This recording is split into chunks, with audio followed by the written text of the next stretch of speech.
Hey Ann Arbor, Pete Cunningham here, coming at you for Day 6 of the World Cup. As you can see, my trusted colleague Bob Gross is not with me today, and I'm not in my normal setting. Pretty busy day on the high school sports scene. I've been watching baseball, covering baseball, so that's why we weren't able to hook up and do that. But anyway, I'll fly solo today and try to bear with me. But don't worry, those baseball games didn't keep me from watching all the World Cup games. Woke up early to watch Slovakia and New Zealand and saw history in the making.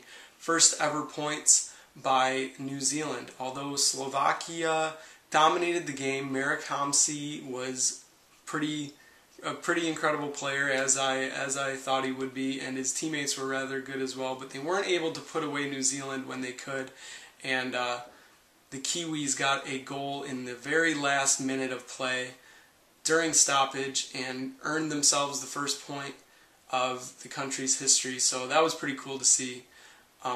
But pretty sure that Paraguay and Italy are going to wipe the floor with both of them. So, but anyway, it was kind of cool to see that. On to the next game.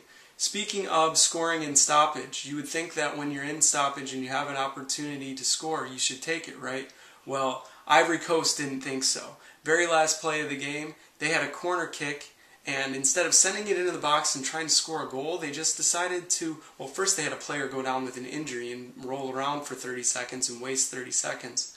But they could have taken a corner. Instead, they decided to just run out the clock. It was a prevalent theme in the whole game. No one was trying to win. Everyone was trying not to lose. It got to a point where the announcers were actually mocking Portugal for passing it back and forth with no effort to go toward goal. You give Ivory Coast a little bit of a break because they didn't have Didier Drogba, but still, there's no excuse for not sending a corner ball with no time left into the goal. That was disappointing.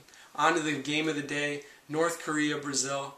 Brazil, everybody loves to watch Brazil and score pretty goals and all that, and they dominated as we thought they would. But North Korea hung in there, and that was actually kind of cool to see. After you get over the whole communist Kim Jong-il thing, you see that North Korea at its heart is an underdog, and we love underdogs. So after Brazil got 2 pretty goals, in the last minutes, Korea got a goal, and it was pretty cool. I mean, I found myself rooting for them, and I'll be rooting for them against Portugal and Ivory Coast. That's how disappointed I was in both those sides, that I'm going to pull for Kim Jong-il's team. Never thought I'd hear myself say that. Alright, first up for today's games, you have Chile and Honduras. I was going to take Honduras to start with, but I got a tip from the degenerate gambler. He said Chile's looking really good, so I don't bet against the degenerate. He told me that Zetterberg was going to be a great hockey player right when he got drafted by the Red Wings. He claims to have been sending emails about Lionel Messi for the past 6 years. That dates back to when Messi was 16 years old. How much of a degenerate are you that you follow 16-year-olds playing soccer? Anyway, the degenerate knows his stuff, and we're all in agreement on that one, except for one guest commentator. This is Jay Perry from U of D Jesuit, and I got Honduras over Chile 2-1. Because the food is way better down there.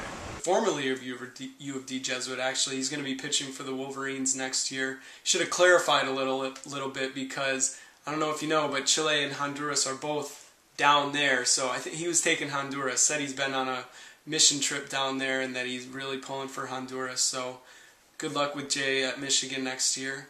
Okay, so moving on to the next day of the game, you have Spain versus Switzerland. Pretty much a consensus Spain. I'm taking them, Bob's taking them, Mike's taking them, and that's because they're one of the favorites of the tournament. And we even have someone else who decided they're going to win. Hi, I'm Al Bates, assistant baseball coach at Saline High School. I'm picking Spain because my Rolex broke 2 days after I bought it. We get on to another theme. Couple of teams that pulled off some ties, being neutral themselves. South Africa taking on Uruguay for both teams' second game. Both teams got a draw, like I said, and that's what Mike Rothstein thinks they're going to do again. Well, Mike, me and Bob have decided that if you pick a draw, it's a loss anyway. So we're actually going to go on the side of the fence. I'm taking Uruguay because I like their dynamic goal scorers still. Bob's taking South Africa. Maybe he was impressed with what he saw out of the Bafana. But I know there's at least one person who is not too big of a fan of South Africa. I'm Rob White, Saline Athletic Director, and I'm picking Uruguay over South Africa because the Friends of the Verzela is no friend of mine, and that's those stupid horns. So he's not even too big of a soccer fan, self-admitted, but even he hates those vuvuzelas. I don't know if I'm saying that right or if he did, but we all know that that noise is so annoying. Okay, anyway, moving on. That's all we've got for today. We'll get back to reading your emails. I actually got a few emails last time. I'll wait for Bob's opinion on a few of those when we come at you for the next day, when we'll have seen every team play in the World Cup and we can get a perspective on, after the first round, who's looking the best, who's looking the worst, and that sort of thing. So as always, you can email me at petercunningham@annarbor.com. I'm Pete Cunningham. There's no Bob Gross. But anyway, we're out.